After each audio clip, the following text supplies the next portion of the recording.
If you're an artist, maker, or small business owner, you might be thinking that you want to start a YouTube channel. And having been on YouTube for 5 years now, I want to walk you through my beginner tips for getting started.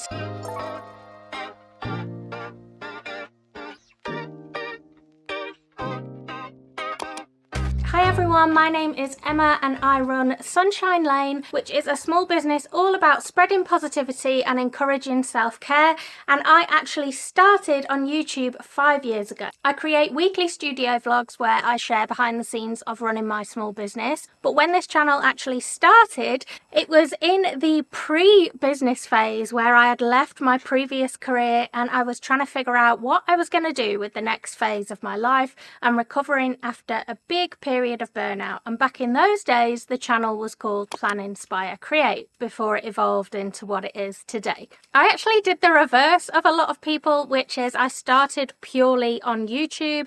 I started sharing my art on Instagram, and then the business side actually came later. And it was about a year after I started my YouTube channel that I opened my small business.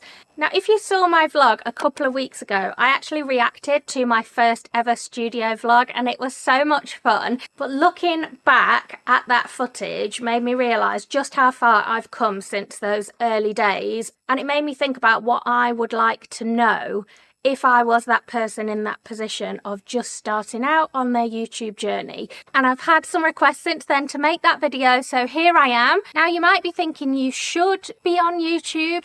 I would caution that with it is a lot of work, and so it has to be something that you actively want to do because you are going to have to dedicate time to it just like you do your art, your business, whatever it is that you want to showcase on your channel. And so it has to be something that you enjoy. And it is actually a question I get asked a lot, which is how do you have time to do it? Because when you look at it, you've got to try and figure out the algorithm to grow your channel. You've got all the filming, the editing, putting those videos together, getting it ready to list up on YouTube. It is a lot of work. And so that might be something that's holding you back. You might not know where to start with filming your YouTube channel. You might have a little bit of fear and imposter syndrome sneaking in. And I totally get that because I've been through all of it. And some of those things continue to creep in as they like to do.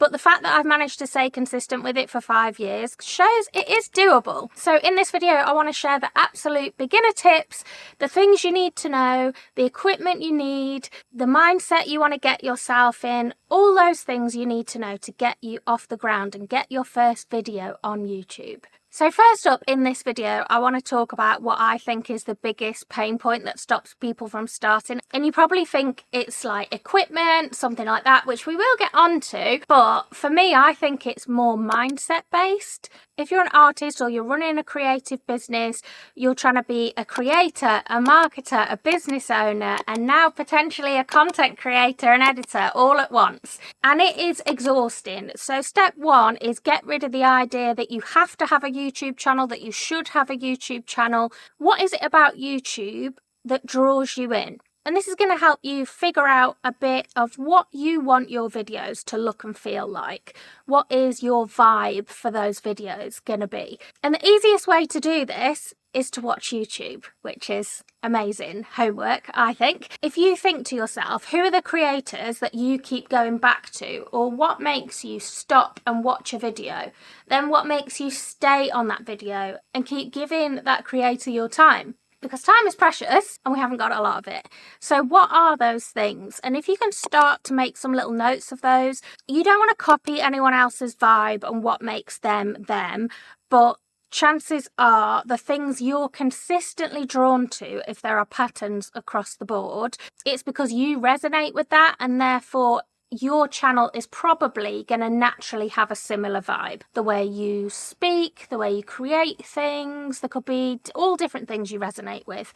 Maybe you're a super chill creator and you don't like much talking in the videos, you just want to see doing.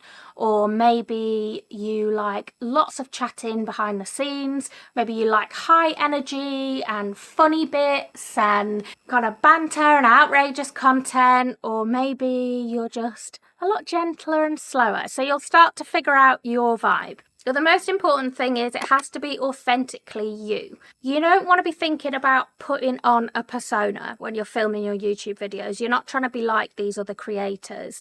It's just getting yourself into the mindset of what might my channel look like in the future? What kind of content do I want to see on there? And if you were to show up as your authentic self, what would it look like? And I think for me, the key to any channel growing on YouTube is being authentic and also consistent. I've always said that consistency is something that's helped me grow. I've done a video a week since I launched my YouTube channel, only taking a break when I became a mum. And I had a little break of a month or two. That was all. And it actually hurt my channel quite a lot to have that break and come back, whether it was that the algorithm wasn't pushing out my videos anymore, people had stopped expecting my videos on a particular day, or most likely a combination. It took me a while to then gain those regular views again at the same sort of numbers they were before, and I'm still kind of working up there. But the great thing about being consistent is not only do you know where you are, and you will start to fall into a rhythm of creating content. When do you film? When do you edit? You'll start developing systems to put your videos together that feel familiar and they work with your other responsibilities that you've got to meet. But your audience will also know when to expect you. And I know myself that there are particular days where I think, oh, great, it's such and such a video today. And I really look forward to showing up, letting them know in the comments what I thought about this week's video or anything that stood out to me, and having a little chat. And growing that community is what you want. It's one of the most beautiful things about YouTube is the community you find and the connection you can get with other people by giving them a peek behind the curtain of your world. And that's why being authentic goes hand in hand with that, I think. There's no point showing up and pretending to be someone else. You got to be you. This is where you might say, but I haven't got anything worth sharing. Why would anyone want to watch me, etc., etc.? The imposter syndrome jumps in and tells us we can't possibly do it, we won't be as good, all those negative things. You're not going to be good at first, and that's fine. When I look back at that vlog last week, and that wasn't even my very first video because it was about a year in. So I'd been creating planning and lifestyle content, and then my studio vlog was about a year into my YouTube journey when I actually opened my business. I still cringe looking back at those videos, and 5 years from now I'll probably cringe looking back at this one, because it's a continual journey of learning and growing, and so the sooner you start, the sooner you'll learn and grow. A useful tip I was given years ago, I can't even remember by who, was it's great when you haven't got many followers. Actually, see it as a positive, because that's the time where you can be free to practice and get all that cringy period out of the way when your subscribers are lower. And I was like, do you know what? That's a very good point. Don't see it as a negative, see it as an opportunity to create an experiment without feeling as much pressure. So if that's something that helps you, please take it from me, because it helped me back when I was doing it. But anyway, back to the imposter syndrome. This small business life, art, whatever it is you want to show, it's messy. And something you'll probably notice if you see my YouTube vlogs are, I do show the messy, scrappy journey that has got me to where I am in my business. And that's what people want to see, because it's real.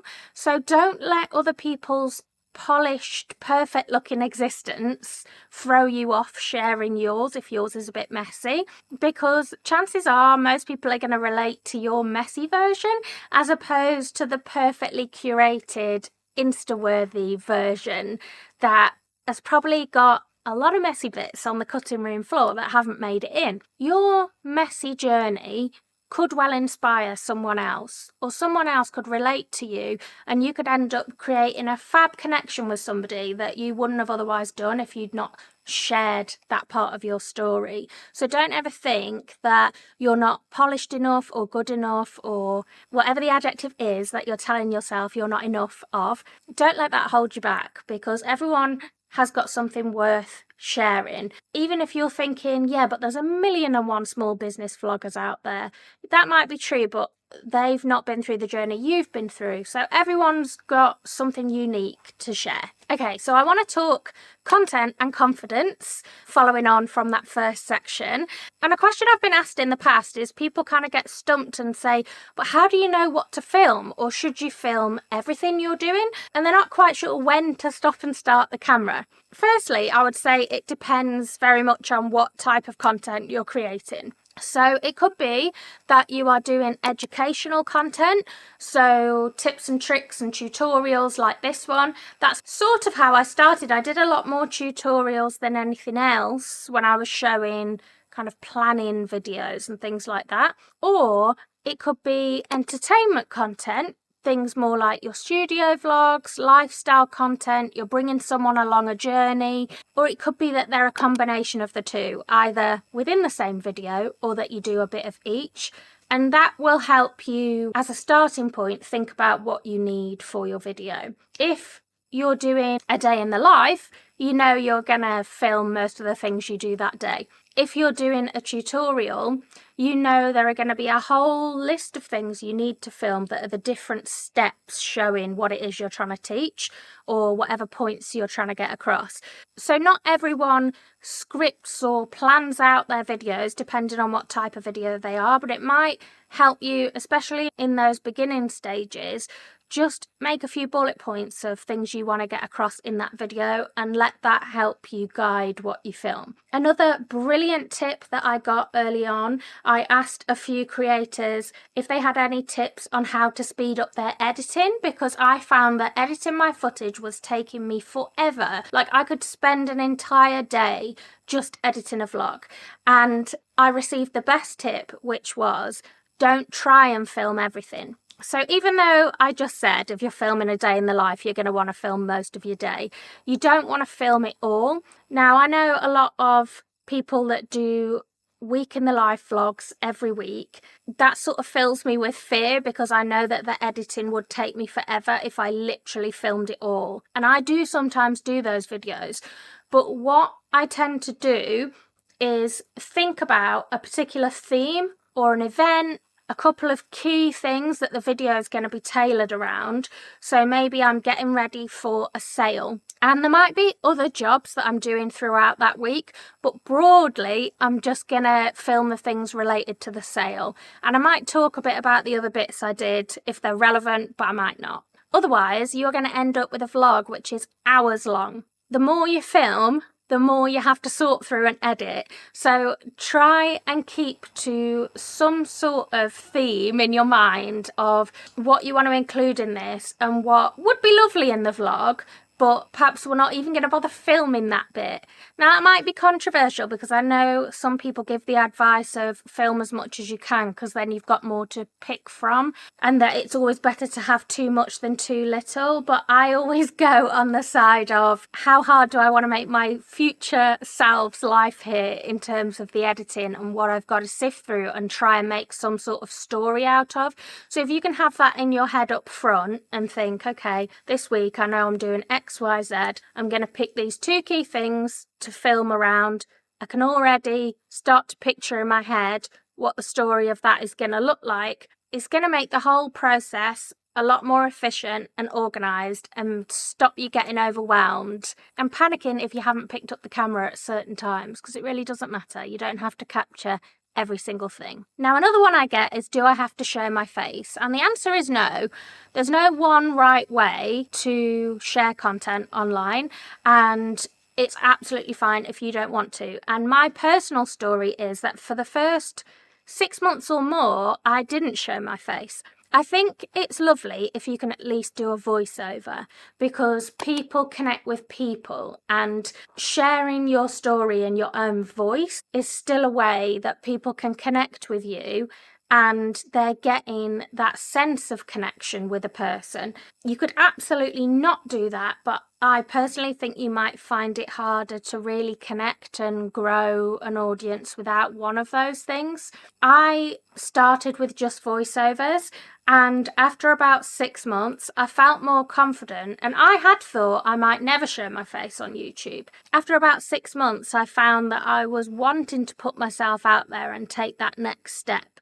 So see how you go with it. There's absolutely no pressure to do it one way or another. It's got to be something you feel comfortable with, and it might be that you start out without and your confidence grows with time, or it might be that you just throw yourself in and you acknowledge it and say, oh, I'm a bit nervous about this, I've just started doing vlogs. Whatever your story is, I'm autistic, I'm a bit awkward, I'm a bit anxious. I quite often bring that up in vlogs where I'm doing daft things and fluffing my words, and it's human. People don't mind seeing that, I don't think. At the end of the day, and however you choose to approach it, you'll find that people are connecting to you and your story and what makes you individual. And that's where I kind of want to pause a little bit and talk about something I wish I'd done early on, looking back with the hindsight that I've got now. Because what made me really fall in love with YouTube was the community that I was building, the fact that people were resonating with my story, people were commenting, sharing similar experiences to me, or maybe they'd message me about it if they didn't feel comfortable putting it in a public comment. And it was amazing, but everything felt very disjointed because I had this little community on YouTube that I was growing. I was starting to do other things on other platforms, and it didn't feel like there was a way to easily link them all together. And it felt like I was going off and doing other things, and my YouTube community was kind of being left over here without the full picture or coming with me on those other platforms. I'm not sure if I even had a central website at this point. So I've got my YouTube community over here, I've got a shop over on Etsy, I've got an Instagram account, I've got things left, right and centre. And a lot of those things were algorithm based, so whether or not people saw them was out of my control. And when I decided that I was going to start taking email marketing seriously around 18 months ago, that's when I feel like everything slotted into place, and I felt like everything kind of became one central point, and a point that I could control and get directly into people's inboxes. And so I'm thrilled to be partnering with Omnisend for this segment of the video, because they've helped me take the community that I've grown over here and keep them informed about things that are happening off the platform elsewhere. Omnisend are an email marketing platform that were built specifically for e-commerce and small business owners to connect with their audience. And when I first signed up to Omnisend, I saw it primarily as a way to get my products in front of potential customers, which of course it is. It links directly with my Shopify store, it links with lots of other e-commerce stores as well, and I can drag and drop products into my email, write the text around it and send it off directly into people's inboxes. And it's helped me bring in regular sales that I wasn't seeing before, and it has been such a game changer for my business. However, it was when I started thinking about how to make the most out of it that I really realised the potential, because if I can get people from all my different places to sign up to my email list, I can send all sorts of value straight to their inbox that is more than just a sales email. So, for example, what do my audience like seeing over here? They like seeing behind the scenes of my business. I can share extra behind the scenes snippets, write about what's been happening in my day, maybe a product's arrived and there's a first sneak peek, and I can send more of that directly to my community. And the reverse is also true. So as well as sending out sales emails and reminders about products that we're launching, I can also let them know when I've launched a new YouTube video and boost the views over here. I can direct them to a really cool reel that I've created with a giveaway. I can use it to promote what's going on all my different platforms, and it provides that central place for my community to sign up and find out what's happening everywhere. So something I'm going to be doing a lot more moving forward, and I recommend you do the same, is not only putting the link to sign up to my email list in the description of my videos, which I always do, by the way, but talking about it a lot more and what extra value people would get if they signed up. Think of it as an extension of what you're doing over here. People often ask me how I actually get people on my list, and this can be one of those ways. Put it in your description, or even, like I'm going to do now, pop a little QR code on the screen here that lets people know, hey, scan this quickly while I'm talking and you can sign up to my email list just like that. That way they've not got to remember to do it later, and you're capturing those people in the moment so that you can carry on that connection with them over time. If you sell products or services, I think it's essential because, like I said before, you own that contact and that connection. You're not relying on an algorithm to get your information in front of the person who said they want to see it but might not see it, because all these other factors come into play. With an email, it's straight to their inbox and it cuts through all that noise. And so it's a direct line to the people in your community who care most about what you're up to and how they can get involved with it. So if you want to try OmniSend for yourself, they have a completely free plan that stays free while you're building your email list up to 250 subscribers. And I'll leave the link you need in the description below, omnisend.com/Sunshine Lane. And if you already happen to have more than 250 subscribers, that's fine too, because I have a discount code that will get you 30% off your first 3 months. I'll leave everything you need to know in the description, and I really recommend you go and check them out. Okay, now that we've covered a bit about mindset, about confidence, connection, community, all the C's apart from mindset, I want to talk about equipment, which is something I get asked a lot. And I shared in my reaction vlog that I think I spent too much on the wrong equipment to start with. So I'm going to give a beginner's guide on what I think you truly need to get started. And it's not a lot. The first thing, something you probably already have, and that's a phone. Most phones nowadays have really, really sophisticated cameras in them, and you can get started and see if this is something you're going to stick with perfectly fine using your phone. If anything, it's actually quite helpful because you usually have it to hand, and so it's not too much hassle to quickly pick it up and snap some shots of whatever you're doing. I sometimes do that now, even though I have a separate vlogging camera that I use a lot, simply because my phone is nearer and I can't be bothered to set up the camera. So it is actually really handy. My tips for using your phone: use the back camera as much as you can. The camera on the back is always better quality than the camera on the front. So even though it's good that you can see yourself and check you're in shot and all those things, use the camera on the back. Clean your lenses. This is something I try and remind myself all the time. You don't want all those fingerprints all over them.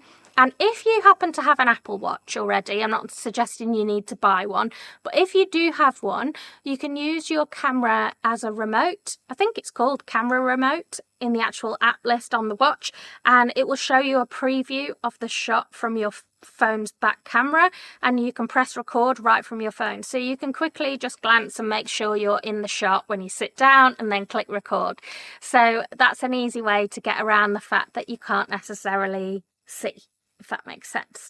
If anybody wants to know, I always list the gear I use now in the description of my videos because it is something I get asked a lot. I use now the Sony ZV-1 camera. I've used it for a few years and I'm still really, really happy with it.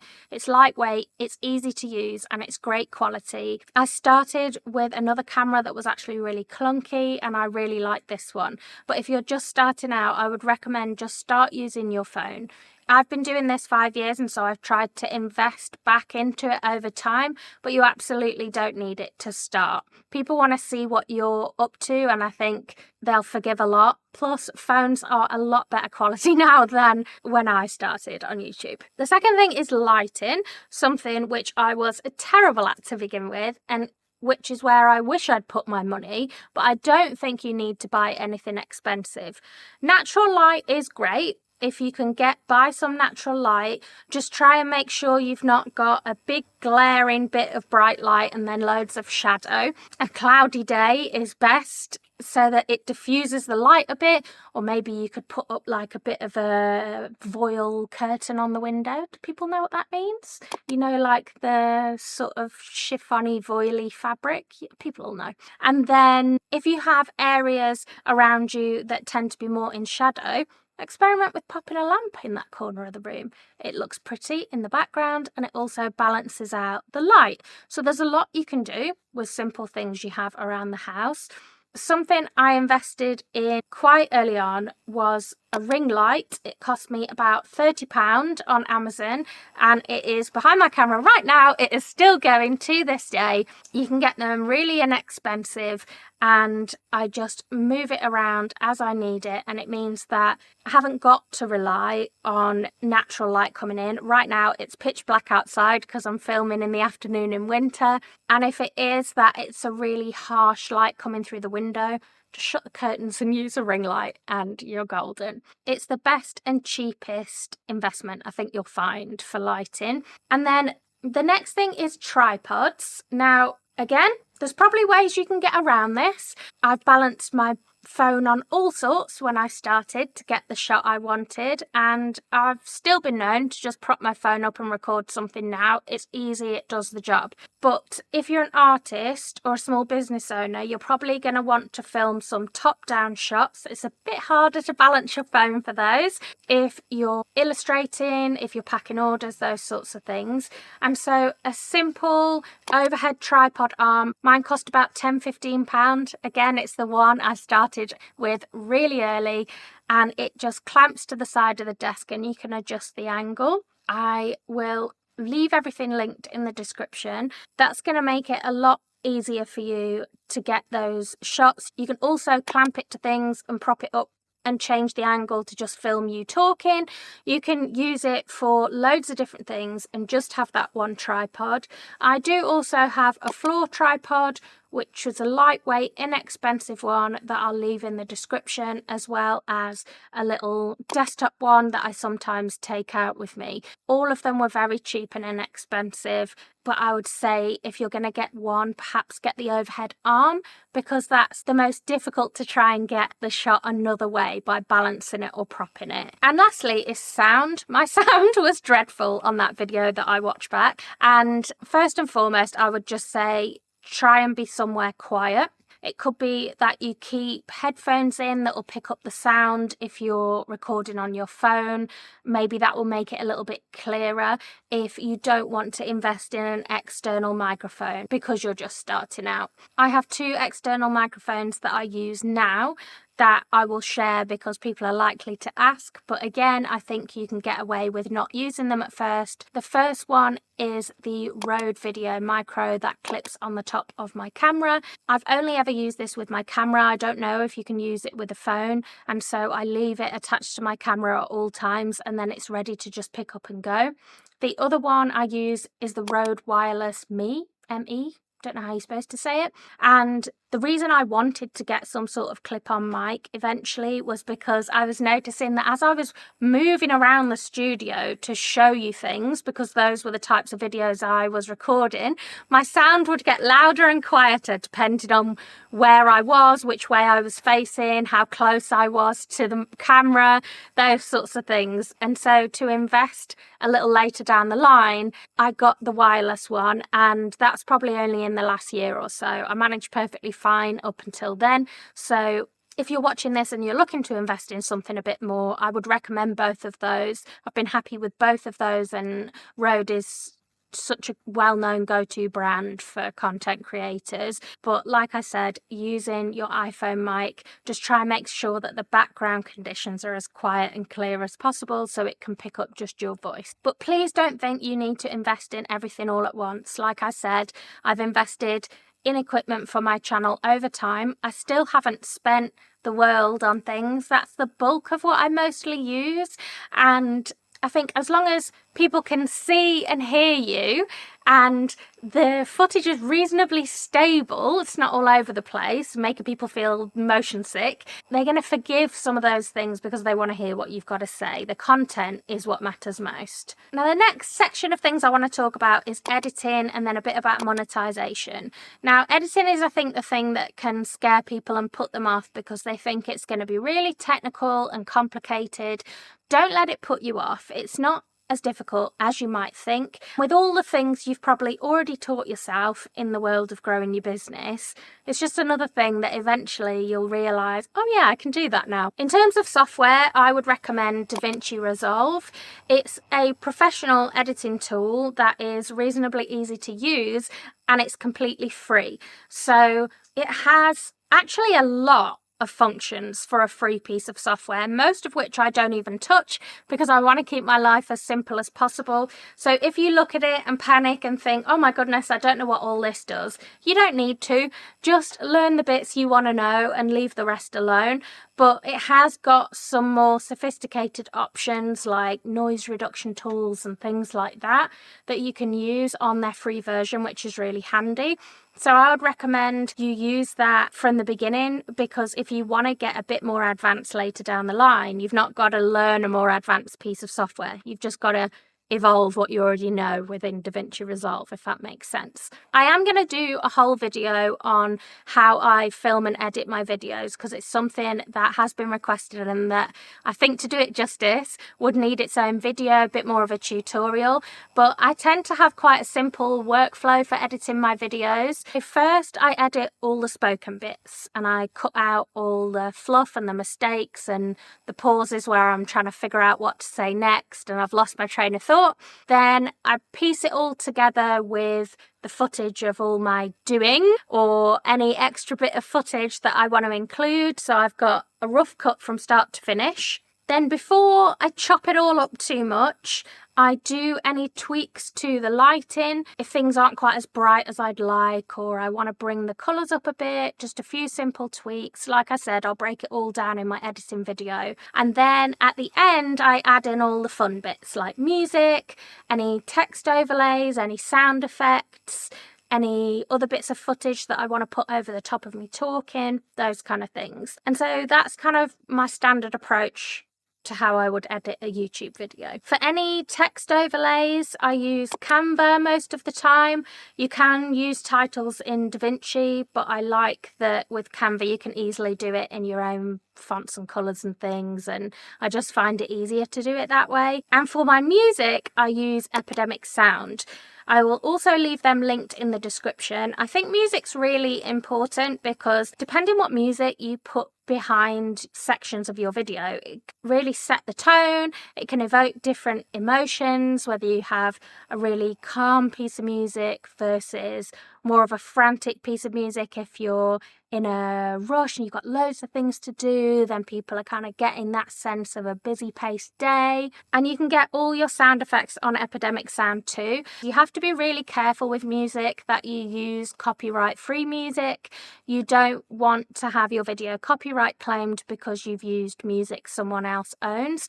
But with Epidemic Sound, all the music is copyright free. It essentially gives you that license to be using that music and those sounds. And you can search the library by things like mood as well as genre, so it's really easy to find tracks that you like. And then when it starts to see what you're downloading and what you like, it will learn that and start recommending you similar tracks, or you can search for similar tracks. So the more you use it, the more it's going to give you the kind of thing you're looking for, and I just find it great to use. So I'll leave the link to that in the description. Something else I get asked is about monetization. How much does YouTube pay? Firstly, you have to meet certain requirements to be monetized on YouTube. So you have to have 1,000 subscribers and you have to have 4,000 watch hours on longer form content in a 12-month period. So it's like a rolling period, or 10 million short form views. So on YouTube Shorts in 90 days.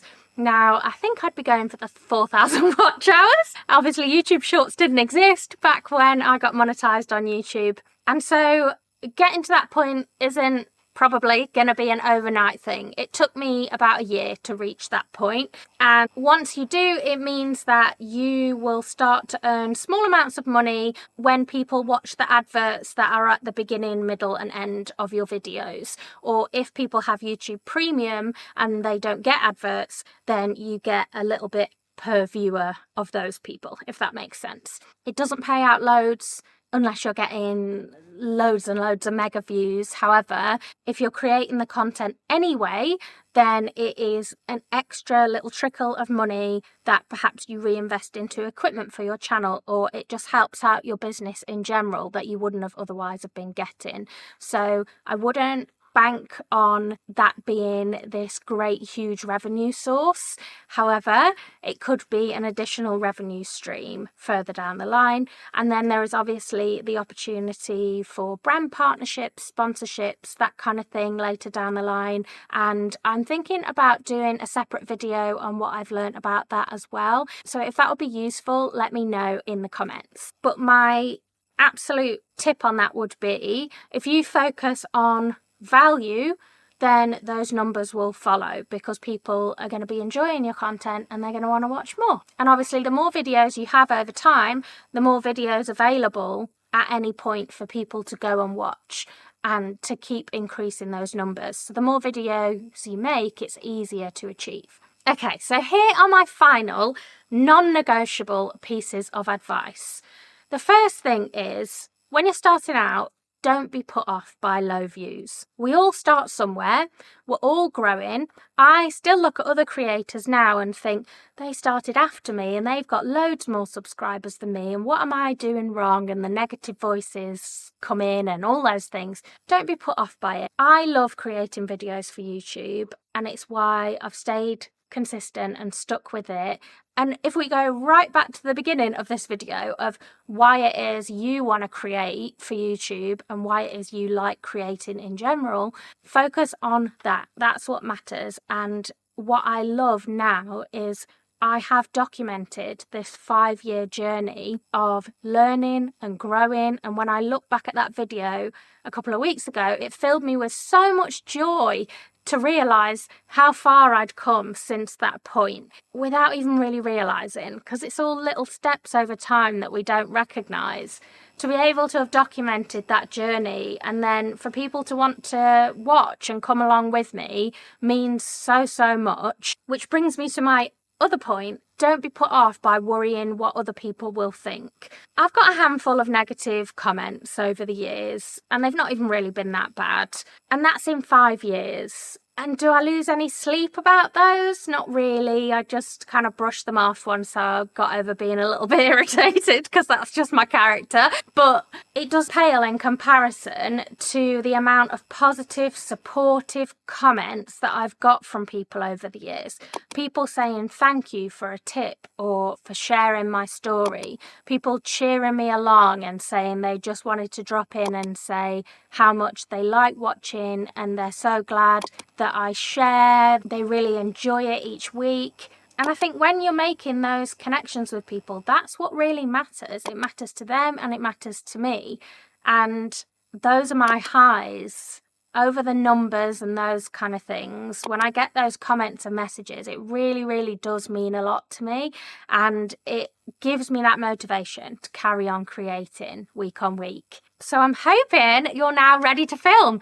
You have talked yourself into it being a fabulous idea, which we already knew it was, but hopefully this video has helped you get over a few of those mental or practical hurdles and think, right, this is going to be the year that I start my YouTube channel and I just give it a go. Just start.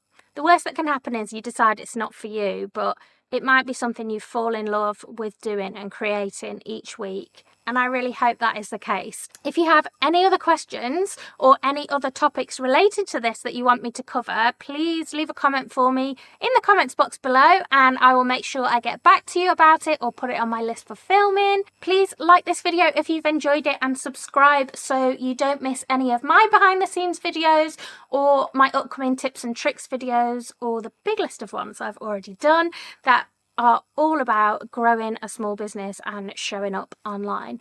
That will be it for this week. Take care everyone, and I'll see you back here next week. Bye everyone.